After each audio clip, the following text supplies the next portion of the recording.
Reka nkusuhuze kandi nkwifurize kugubwa neza, reka nkushimire wowe usanzwe ubana natwe mu biganiro dutambutsa, kandi nawe niba uri mushya wiyumvemo ikaze ari nako ukora subscribe kugira ngo tugumane. N'abatindiye rero njye mugiye kubana muri iki kiganiro ni Joshua. Tugiye kugaruka ku bintu wakora cyangwa wakitandukanya nabyo mu gihe wifuza gutera imbere, bityo bikaba byagufasha gutera imbere mu buryo bukoroheye. Imyitwarire abantu bagira mu buzima busanzwe igira uruhare rukomeye mu kugena uko ejo hazaza habo hazaba hameze. Abantu bageze ku bintu bifatika mu buryo bugaragarira amaso, ntabwo ari uko ari abahanga mu bwenge cyane kurusha abandi, ahubwo ni uko hari ibintu baba barahisemo kugenderaho mu buzima bwabo ndetse bakabyubahiriza nk'aho ari ihame. Niba ushaka gutera imbere no kugera ku bintu bifatika, abahanga batanze inama z'imyitwarire ugomba kwirinda. Ikintu cya mbere ugomba gukora ni ukwirinda guhora ushidikanya. Wabyemera utabyemera, nta muntu uba ugomba kugufatira ibyemezo. Ubuzima ni ubwawe n'ibyemezo bigomba gufatwa nawe. Gushidikanya bitera kugwingira kw'ibitekerezo wari wifitemo ndetse bikica inzozi zawe z'ahazaza. Ushaka gutera imbere rero no gushidikanya ntabwo wabivanga. Iyo ushaka kugera ku ntego zawe, ugomba gutandukana no gushidikanya ku byo ushaka kugeraho. Ikintu cya kabiri ugomba kwirinda cyangwa ugomba gukora ni ukutita ku bintu abandi bavuga. Abantu bazahora bavuga, banenga, bashima, batera umwete, bakwena n'ibindi. Ibyo bivuze ko bakora ibyo bashaka, byaba ibikubaka cyangwa ibigusenya. Aho rero niho nawe ugomba guhera ukora ibyawe bikurimo ndetse wumva ko bigufitiye akamaro utitaye ku marangamutima yabo.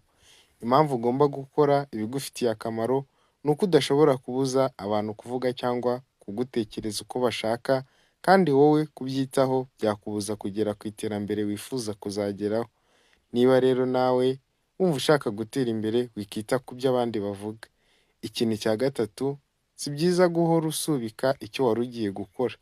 Ikintu cyo gusubika gahunda wagombaga gukora bituma umuntu atagera ku ntego n'inzozi ze. Abantu benshi bapfana inzozi babashaga kugeraho bitewe n'uko batigeze bazishyira mu bikorwa, ahubwo bahoraga muri nzakora iki, nzakora kiriya, bakarinda basaza ntacyo bagezeho. Ntushobora kugera ku nzozi zawe cyangwa ku ntego zawe niba udashobora gutangira. Gutekereza ko hari ibintu uzageraho bihagije ngo ubone ko gutangira gukora ntibibaho ko wagira icyo ugeraho. Uzahora iteka wimura gahunda zawe. Uburyo bubonetse ubukoresha uko buri. Ntabwo wazagera kure udatangiriye ku ntambwe imwe. Ikintu cya kane ugomba kwirinda. Ugomba kwirinda ubwoba.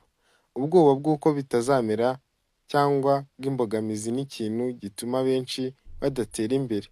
Usanga hari abagira ubwoba bw'ibyo abandi bazavuga, ubwo kutazagera ku ntego, bwo kudakora umushinga nk'uko wateganyijwe. Ubwoba ni ikintu kibi cyane, bushobora no gutuma intare isiga umuhigo wayo kandi ari mu ishyamba isanzwemo.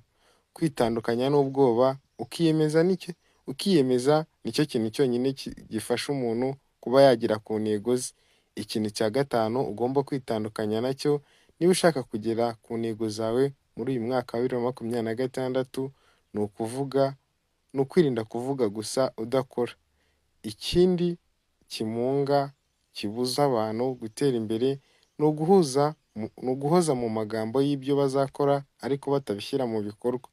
Uko upanga kose, ibyo uzakora n'uburyo waba ubivuga kose ndetse ubiganiriza n'abandi, nta kamaro bigira igihe cyose utabishyira mu bikorwa.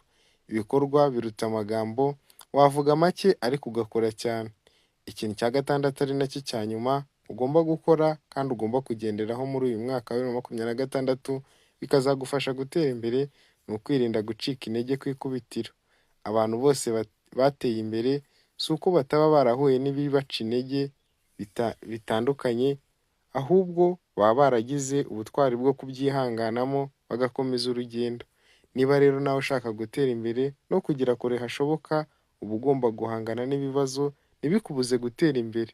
Nubwo izi nama atari zo zonyine wagenderaho, ariko ugerageje kugira iyi myitwarire ukayigenderaho mu buzima bwawe, bitinde bitebuke watera imbere.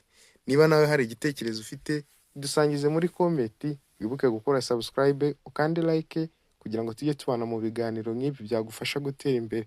Wakoze kubana natwe, ni mwari kumwe muri iki kiganiro ni Joshua.